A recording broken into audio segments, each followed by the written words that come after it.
तुर्की एक ऐसा देश जो बहुत सारे भारतीय घूमने जानते हैं। समर वेकेशन आ रही हैं तो बहुत सारे लोगों ने छुट्टी की योजना भी बनाई थी, लेकिन जब से ऑपरेशन सिंदूर से एकदम पहले और पहलगाम के बाद और ख़ास तौर से ऑपरेशन सिंदूर के बाद हुई पाकिस्तान की कार्रवाई में ये पता चला कि पाकिस्तान ने तुर्की में बने हुए ड्रोन्स का इस्तेमाल करके हिंदुस्तान के मिलिट्री बेसिस पर हमला बोला है, तब से सरकार में भी रोष है, लोगों में भी रोष है।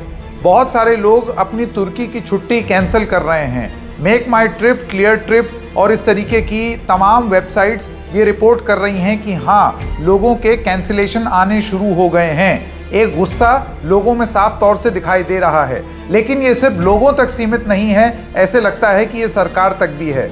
Bureau of civil aviation security, जो पूरी तरीके से सुरक्षा, सिविल एविएशन सेक्टर में सुरक्षा के लिए जिम्मेदार एक एजेंसी है, उसने एक कंपनी जो कि एक तुर्की की कंपनी है, जो हिंदुस्तान के कई एयरपोर्ट्स में ग्राउंड का काम करती है, यानी कि पैसेंजर का लगेज लाना ले जाना, पैसेंजर मैनेजमेंट, सामान लादना, खाना लादना और भी तमाम चीज़ें एक प्लेन में, इन सारी चीज़ों को ले करके हम देख रहे हैं कि ये कंपनी अब शक के घेरे में आ गई है। आपको ये भी बता दें कि इस कंपनी का नाम है सेलेबी।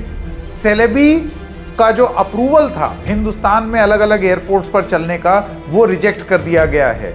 इस सब के चलते सेलेबी का जवाब क्या आया है, इससे क्या एयरपोर्ट में आपको दिक्कत हो जाएगी क्योंकि ग्राउंड स्टाफ अब उस तरीके से नहीं रहेगा, एक पूरी एजेंसी ही चली गई।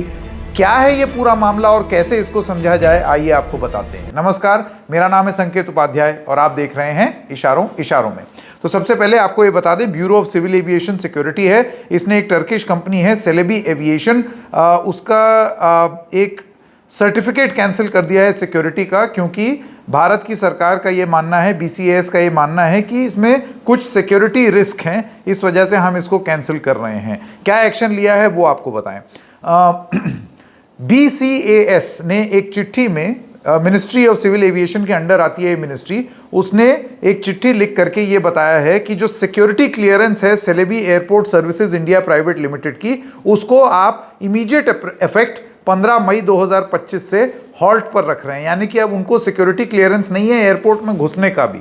आप जानते हैं एयरपोर्ट एक सेंसिटिव जोन है, ऐसे ही कोई टहलते हुए अंदर नहीं जा सकता है, हमेशा एक खतरा रहता है कि कोई सुरक्षा के पॉइंट ऑफ व्यू से कुछ अनहोनी ना हो जाए। इस वजह से वहाँ पर हर चीज़ की सिक्योरिटी क्लियरेंस लेनी पड़ती है, प्लेन के स्टाफ तक को सिक्योरिटी क्लियरेंस लेनी पड़ती है। यानी कि अगर उनको एयरपोर्ट में अंदर बाहर जाना है तो उनका आई कार्ड इशू होगा, जो समय समय पर रिन्यू होगा। तो इस तरीके का स्टाफ और इस तरीके की कंपनी जो कि पूरी तरीके से ग्राउंड स्टाफ का काम कर रही है, तो उनकी सिक्योरिटी क्लियरेंस BCAS देती है, वो 15 मई को रद्द कर दी गई या रिवोक कर दी गई।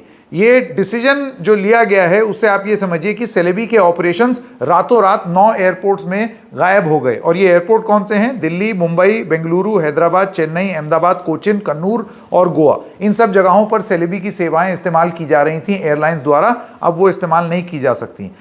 ये क्या क्या काम करते हैं? ये हैंडल करते हैं कार्गो, ये करते हैं ग्राउंड हैंडलिंग और ये हाई सिक्योरिटी टास्क जैसे कि passenger handling, ramp operations, load control, flight operation, cargo logistics, air side services, ये सारी चीज़ें प्रभावित हो गई हैं। इनकी ग्राउंड हैंडलिंग सर्विसेज हैं वो passenger check in, baggage handling, aircraft ramp services, bridge operations. अब जैसे वो ब्रिज नहीं होता है, एक तो सीढ़ी वाला होता है और एक होता है कि वो एरो ब्रिज आ करके चिपक गया वो एयरप्लेन से, तो इन सारी चीज़ों का काम सेलेबी जहाँ जहाँ कर रही थी। अकेली कंपनी नहीं है, लेकिन एक बहुत बड़ी और प्रभावी कंपनी थी जो इतने सारे 9 एयरपोर्ट्स में जिसकी सेवाएं इस्तेमाल में लाई जा रही थी। Cargo services, Delhi cargo terminal management, वो इनके अंदर था। जॉइंट वेंचर है इनका एक Celebi NAS airport services India, ये एक जॉइंट वेंचर है इस कंपनी में, और NAS एक कुवैत बेस्ड कंपनी है जो ग्राउंड ऑपरेशंस मुंबई एयरपोर्ट में संभालते हैं। ये सारी चीज़ें इम्पैक्ट हो गई हैं। अब इसमें आपको ये जानना ज़रूरी है कि इन सारी चीज़ों से फ़र्क क्या पड़ेगा। और सबसे पहली बात ये जानते हैं कि ये किया क्यों गया। देखिए, जो कारण दिया गया है वो है national security concerns. Primary reason was perceived to be the threat to national security due to Celebi's Turkish origin and Turkey's recent geopolitical actions। ऐसा माना जा रहा है कि क्योंकि ये तुर्की की कंपनी है और तुर्की ने जिस तरीके से मदद की पाकिस्तान की, उस वजह से इनको एयरपोर्ट की इतनी अहम काम वो नहीं सौंपा जा सकता है और इस वजह से ये सर्विसेज कैंसिल कर दी। सेंसिटिव एयरपोर्ट जोन्स में आपको ऑपरेट करने की अनुमति नहीं दी जा सकती, जैसे कि air side areas, cargo terminal, aircraft handling, ये सब पोटेंशियल रिस्क है गिवन द स्ट्रेन्ड इंडिया तुर्की टाइज। अब आपको ये भी बता दें कि इसका एक जियोपॉलिटिकल कारण, जैसे कि मैंने आपको बताया, वो ड्रोन मुहैया करा रहे थे पाकिस्तान को। जो ड्रोन मारे गए यहाँ पर, उनकी जब जांच हुई तो वो तुर्की के मिले और इस बात का उल्लेख एयर मार्शल AK भारती ने अपनी DGMOs की प्रेस कॉन्फ्रेंस में भी किया, तो हम जानते हैं कि वो तुर्की के ड्रोन थे। सोंगार और बैरतकर TB2 ये मिलिट्री ड्रोन सप्लाई करता है तुर्की पाकिस्तान को। यहाँ पर एक और जो बहुत बड़ा कारण हो गया वो ये था, जिस पर एक रिएक्शन भी आया है सेलेबी की तरफ से, लेकिन पहले वो आरोप बता दें। आरोप ये है कि प्रेसिडेंट ऑफ तुर्की, जिनका नाम है एर्दोगन, तो रेसेप तय्यिप एर्दोगन, ये वहाँ के प्रेसिडेंट हैं। इनकी बेटी हैं सुमैये एर्दोगन बेरक्तर, सॉरी माफ़ कीजिएगा, वो उनकी शादी हुई है सेल्कूक बेरक्तर के साथ और ये चेयरमैन है बेकर नाम की एक कंपनी की। और अगर आपको याद हो, अभी थोड़ी देर पहले मैंने आपको बताया था कि जो ड्रोन्स इंडिया में मिले थे उसमें बेरक्तर TB2 भी था। यानी कि आरोप ये है कि एर्दोगन की बेटी की जिससे शादी हुई है उस आदमी की कंपनी पाकिस्तान को ड्रोन सप्लाई कर रही है, ये आरोप लगा। अब ये बहुत गंभीर आरोप है और ऐसे में अगर इस तरीके की कंपनी यहाँ पर ऑपरेशंस करती है तो ये बहुत दिक्कत की बात है। अब इसमें एक और ये बात भी आई और अभी तक ये पूरी तरीके से इस पर जांच नहीं हुई है कि बेरतकर जिसने ड्रोन बनाए हैं उसका सेलेबी तुर्की में भी शेयर होल्डिंग है, यानी कि डायरेक्ट इंटरेस्ट। तो ऐसे में सेंसिटिविटी देखते हुए फिलहाल इस ऑपरेशन को रोक दिया गया, बंद कर दिया गया। अब इस पर जवाब आया है और जवाब ये आया है कि टर्किश ओनरशिप, ये कंपनी तुर्की की नहीं है, ये बोला है सेलेबी ने। और वो अपने डिफेंस में ये कहते हैं कि हिंदुस्तान में आप इस तरीके से कंपनी ऑपरेट ही नहीं कर सकते विदेशी, आपको इंडियन पार्टनर चाहिए होगा। तो जो हमारी इंडियन कंपनी है सेलेबी, जिसको बैन किया गया है, उसका ओरिजिनल नाम मैं आपको बता दूं, Celebi airport services India private limited. तो सेलेबी का ये कहना है कि भाई देखिए, हमारी कंपनी तो पूरी तरीके से हिंदुस्तानी कंपनी है, इंडिया प्राइवेट लिमिटेड, हिंदुस्तान में रजिस्टर्ड, इसका तुर्की से कोई लेना देना नहीं है। अपने डिफेंस में वो ये कहते हैं कि जहां भी हम कंपनी ऑपरेट कर रहे हैं वहां पर तुर्की की मेन कंपनी एक बहुत माइनर शेयर होल्डर है, बाकी सारे वहीं की लोकल पार्टनर्स हैं हमारे। फिर उसमें कनाडा हो, US हो, UK हो, सिंगापुर हो, UAE हो, वेस्ट यूरोप हो, सब जगह Turkish share holding is limited to the Celebioglu family.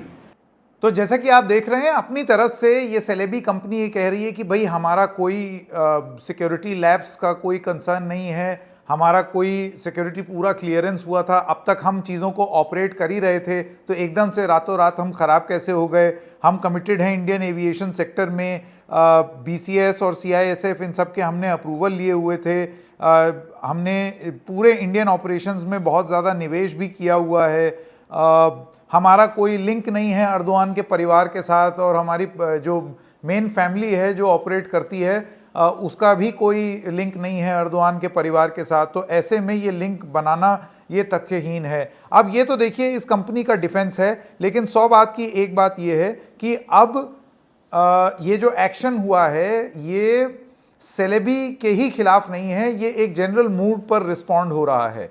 आप जानते हैं एक सेलेबी हो गया, इसके अलावा CAIT जो एक संस्था है उसने तुर्की से ट्रेड बॉयकॉट की बात की है क्योंकि वो पाकिस्तान का समर्थन कर रहे हैं। इसके अलावा टर्किश गुड्स हिंदुस्तान में ना आए इसके बारे में बातचीत हो रही है, डिप्लोमेटिक रीअलाइनमेंट के बारे में बात हो रही है कि भाई हम तुर्की के जो दुश्मन हैं हम उनसे अलाइन करें, इस तरीके से आप अच्छे मधुर संबंध बना के नहीं रख सकते हैं और उसके बाद आतंकवादियों को सहारा दें।